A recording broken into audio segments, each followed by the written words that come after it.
parte que sería posterior a la coreografía, es decir, cuando ya entrarías dentro de las habilidades rítmico-expresivas en vez de básicas específicas, es decir, sería la especialización. Y nada, ahora vamos a dar comienzo un poquito de una actividad que va a preparar José para un poquito de calentamiento y demás, y luego ya iniciamos la parte principal.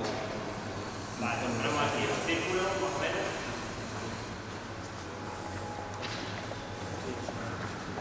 Se lo has dicho a ellos.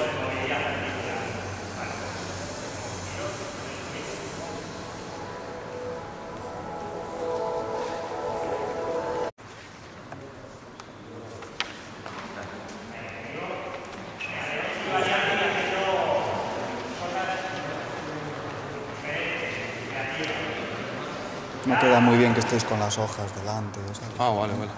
Está bien que las consultéis por si no tenéis alguna duda de las tareas y tal. No, pero me refiero, no queda muy bien que esté detrás de unas hojas. Claro, sí. Una cosa es que la tenga aquí. Exactamente. Es que yo siempre tomo... Si hay alguna cosa que te acuerdas, pues no tenerte que ir hasta otra punta.